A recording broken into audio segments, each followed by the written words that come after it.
I'm Harold Kersner with the International Institute for Learning. In this program, I want to discuss with you value-driven project management. Now, what do we mean by value-driven project management?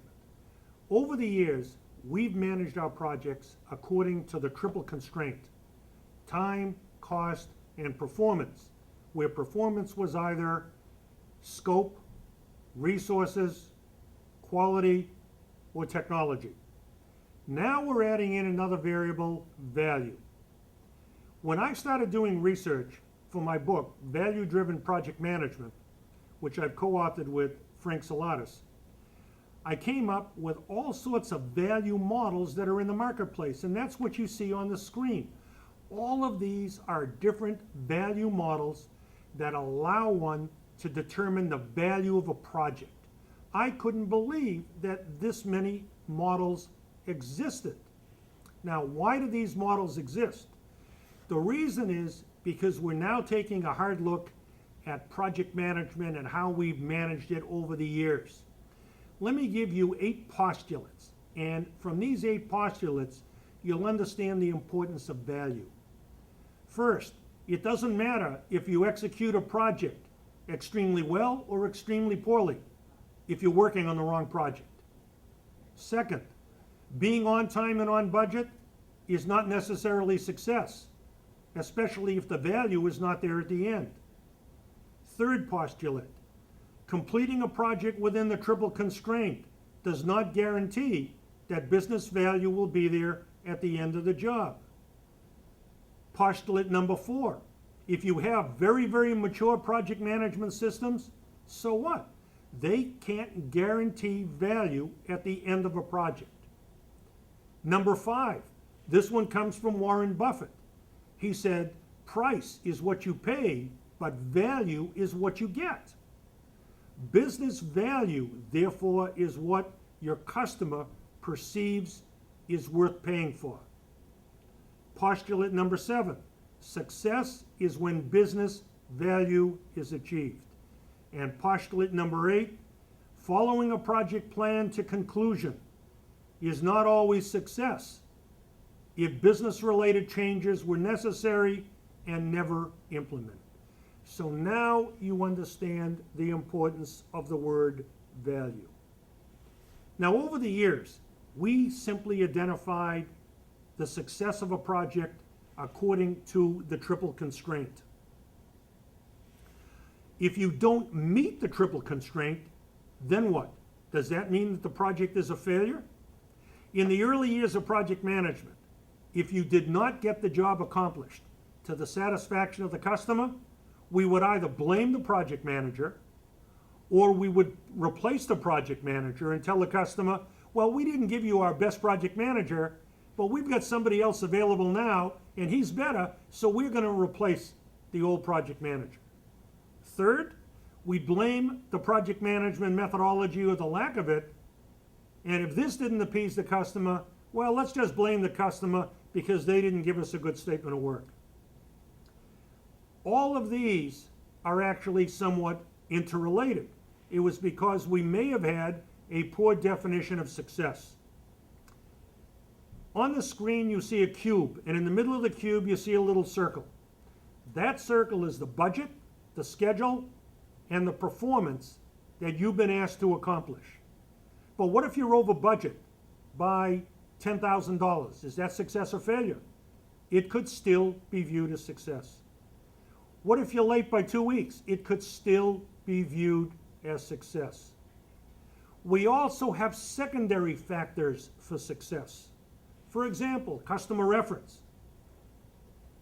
Some people work on projects at a loss just to be able to put on the corporate list of clients that they've done work for this customer. So we also have secondary factors that influence our definition of success. But today we're adding in another factor, and that's called value. You saw the postulates I just read for you? You realize what all of those have in common? Lack of understanding of value. We believe today that success is not necessarily achieved by completing the project within the triple constraint. Success is when the planned business value is achieved within the opposed constraints and assumptions. What is value? When a company prepares a business case for a project, that business case normally has in it benefits. Value is what the benefits are worth. Value is the quantification of the benefits. And then we try to establish KPIs, key performance indicators, which will accurately depict the value at certain points in time. Let me give you a couple of examples of that in a few minutes. We also have categories today of values. For example, some of the projects that we work on are designed to create internal values, such as efficiency and effectiveness. Other projects are designed to create financial values, more profitability. Other products or projects we work on are designed to create future value. And we also have projects or products that we create for customer-related value.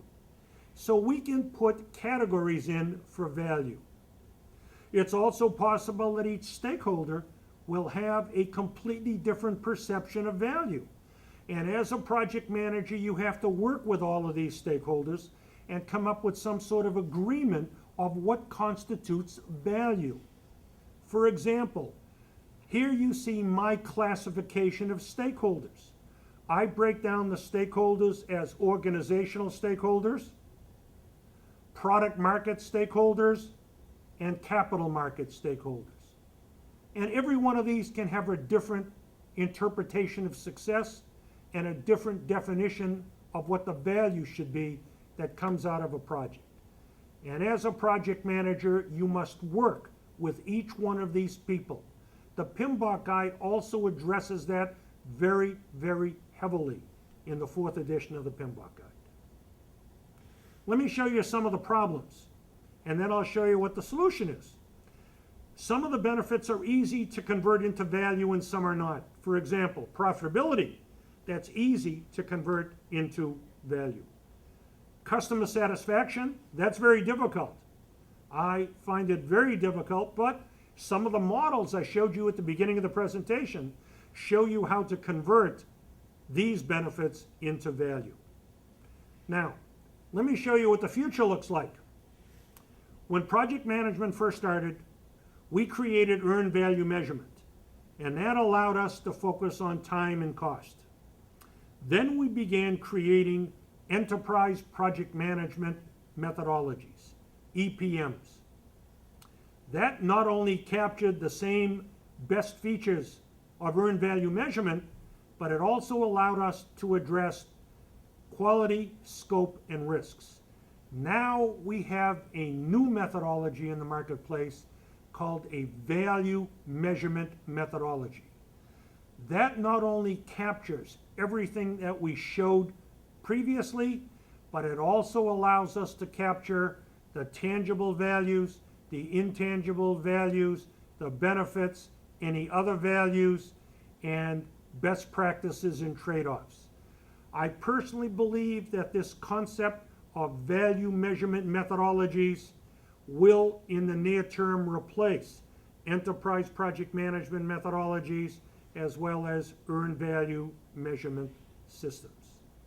If you want additional information on this, you can find information in the following 5 textbooks that have been authored by me or co-authored by myself and Frank Saladas.